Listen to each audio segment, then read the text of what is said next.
Hi everyone, I hope you're all okay. If you were watching last week, you'll know I was talking about making feeders to put out in the garden. Now the feeders are out, I thought that it might be a good idea to do a series of videos about the birds I'm seeing on and around these feeders, as they're all birds you can spot from your window right now. When the birds use the feeders, they drop a fair amount of seed onto the patio below. Some of the larger birds take advantage of this, as they're too large to land on the feeders themselves. This of course includes pigeons and doves. There are 5 species of pigeon and dove in the UK: the wood pigeon, stock dove, rock dove, collared dove and turtle dove. I'll be focusing largely on the 2 which I've been getting on the cameras, wood pigeons and collared doves. I thought I'd talk briefly about how to recognise these species and also talk about a few really cool adaptations which they have as well. So I'll start off with the wood pigeon. These are our largest and commonest pigeons, with roughly 2.7 million breeding pairs in the UK. They're most common in suburban areas.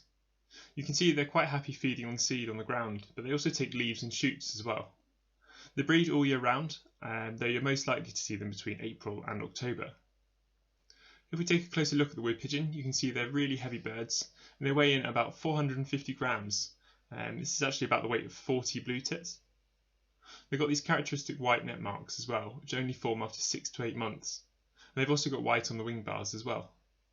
They're generally grey all over, but with darker tail feathers that you can see here.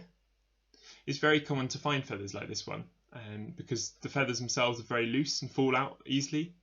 It's thought that this is to aid them in predator avoidance, so if a predator comes to catch them, they can drop the feathers and get away quite easily. You can tell wood pigeons apart from other pigeon species partly by their size difference. The feral pigeons which we get in city centres actually come from the wild rock doves. These birds are smaller and generally darker as well, and they don't have the distinctive white neck patches that you get on the wood pigeons. Now let's look at the collared dove for comparison. The first thing to note is they have this lighter pinky grey colour all over. However, they're most easily recognisable by the black half collar on their necks. This develops after about a year.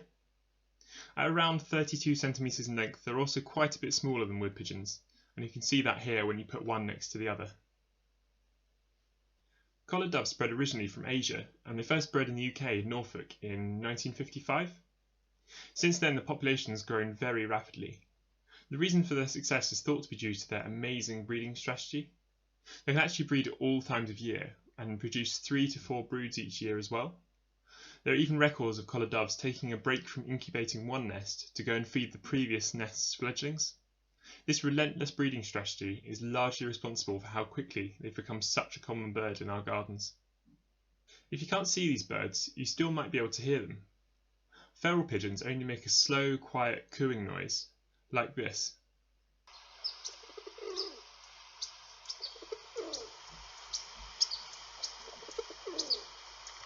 So if you hear a pigeon-like song, then it's probably a wood pigeon or a collared dove.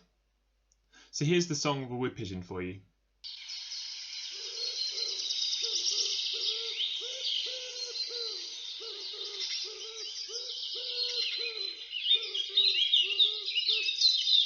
It's very slow, very measured, and far deeper than the collared dove. It usually consists of 4 or 5 notes. By comparison, here's the collared dove song for you.